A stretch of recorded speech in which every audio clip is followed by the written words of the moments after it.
पण हे झालं जेव्हा मला एक म्हणजे हे मला खूप जाणून घेण्यात खूप उत्सुकता आहे. व्यक्तिक्षा आहे मला आहे. कारण मी सगळं तुम्हाला वाटलं ती सगळी प्रक्रिया मी बघितली आहे.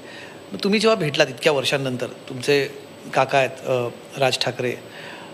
पहिलं तुमचं अर्थात ऑकवर्डनेस होता किंवा काय होतं तुम्ही जेव्हा त्यांना पहिल्यांदा इतक्या वर्षांनी नाही, भेटलात? बिलकुल नाही. म्हणजे एक तर आम्ही दोन्ही बाजूने म्हणजे मी आणि तेजस असेल किंवा अमित आणि उर्वशी आम्ही दोघंही मला वाटतं जसे आमच्यावर संस्कार झालेले आहेत.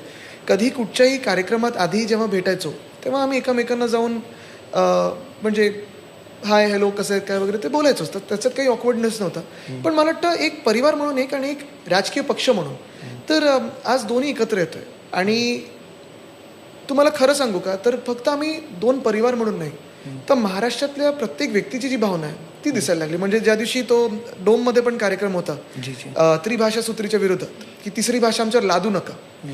तेव्हा पण मी अवतीभोवती जे लोक पाहत होतो, काही अर्थात ओळखीचे होते, काही तरुण होते, जे आमच्या वयाचे आहेत, काही जुनी मंडळी होती, जेव्हा म्हणजे उद्धवसाहेब आणि राजसाहेब जेव्हा आमच्या वयाचे होते, तेव्हापासून त्यांना पाहिलेलं आहे. पण त्यांच्या डोळ्यात जे आनंद अश्रू होते, त्यांची जी भावना होती, काही लोकांचा आवाज फुटेनासा झाला होता.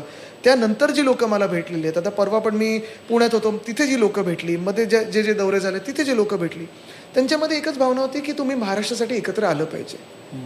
आणि आम्ही सातत्याने हेच सांगत होतो, की जे महाराष्ट्राच्या मनात आहे, ते होणार आणि एकत्र आलो ते एकत्र राहण्यासाठी आलोय. तर मला वाटतं ते फार महत्त्वाचं आहे. आम्हाला पण ही जाणीव आहे, की आता गरज आहे ह्या महाराष्ट्रासाठी लढण्याची. नाहीतर जे भाजप करत आहे, ते म्हणजे तुम्हाला सगळे आदेश सुरत अहमदाबादवरूनच येतील, असं ते झालेलं आहे.